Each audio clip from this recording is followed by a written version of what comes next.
You're back for more of Avenue 5 here on BuzzChomp, and I'm reacting to episode 5. I'm Dan Salem, and we're halfway home. Except, no, we're not. Not even close. I'm Mandi. I'm Dan. Subscribe to BuzzChomp. Woo! Woo! Avenue 5 is kind of amazing for its ironies. And in this episode, they celebrated the halfway home mark. They held a halfway home party. The entire episode was about them being halfway home, except they're not even close. It's like 1/64th or something. They said it in the show. It's hilarious. Hilarious that they held the party, went through with the charade, and it's just emblematic of the literal crap that they're flying in because, of course, all the poop is now orbiting the ship with the dead bodies. So there is a ring of poop that just orbits around them, their fecal matter. It's disgusting and hilarious and a great irony. Add to that the fact that the captain and the engineer saved everybody, but they didn't actually have to patch the hole. All they had to do was turn a giant crank to shut off the flow, which makes no sense to me, but this is not logical. And then also, and the captain even said it, why didn't they put this on the inside? Why is it on the outside? It's on the outside because it's funnier. He spacewalked to turn a giant knob, and that was that. And then he's the savior. Absurd, hilarious, silly. I mean, I thought he had to go patch the hole, but no. And then he gets all the credit. No one wants to give any credit to the engineer who went out there to save his butt because he couldn't do it by himself.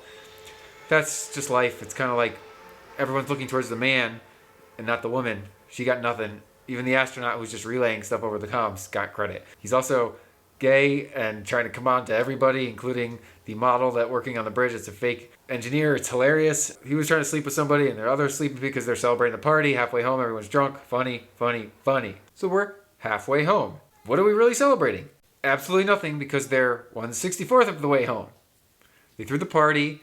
The running gag of this episode was the comedian who was being asked to play every single night of the dang cruise. And so now he's just burnt out of material and depressed. And they just are all getting him off stage. Our passenger liaison's husband got blamed for the poop storm because he hit the button at the exact same moment as the gasket blew and blew poop into space. So he's like, poop man, button man, button poop.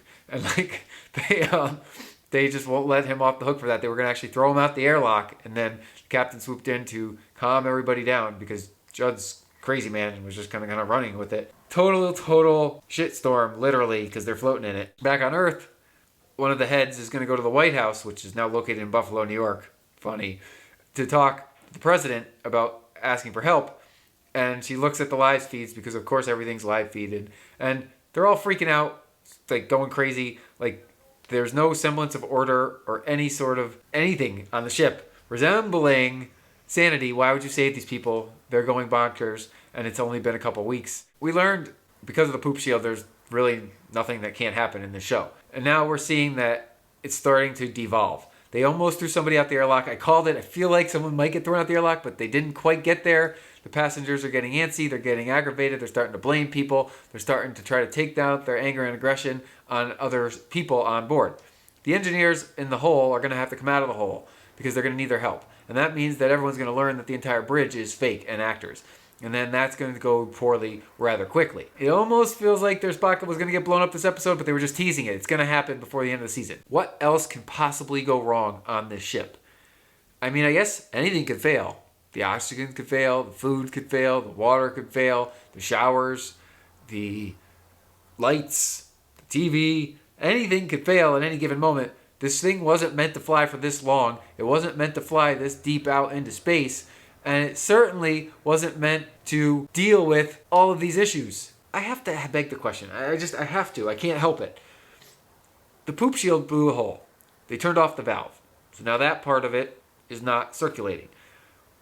What part of that ship no longer has radiation protection? Because that's huge. Is that not how it works? I'm just going to suspend my disbelief here. So that it's just funny because it's so raunchy and stupid and absurd. The comedian was just on point with his depression, and they're celebrating halfway home. They had like cocktails and streamers and just everything to be like, woo, we're on the home stretch. But no, but they're not. You can see the chippiness getting at people. They're either drunk or depressed. Freaking captain got divorced by his 2 other lovers because they were in a 3-person marriage, which is a thing now. Everyone's getting snippy and chippy, and no one's giving anybody any slack. It's because they're all caught in that metal hulk of a ship for way, way too long without any hope of being rescued. There's been hints that, well, maybe they could just stop. Another big spaceship could come swoop them up, and then they've kind of been dismissed.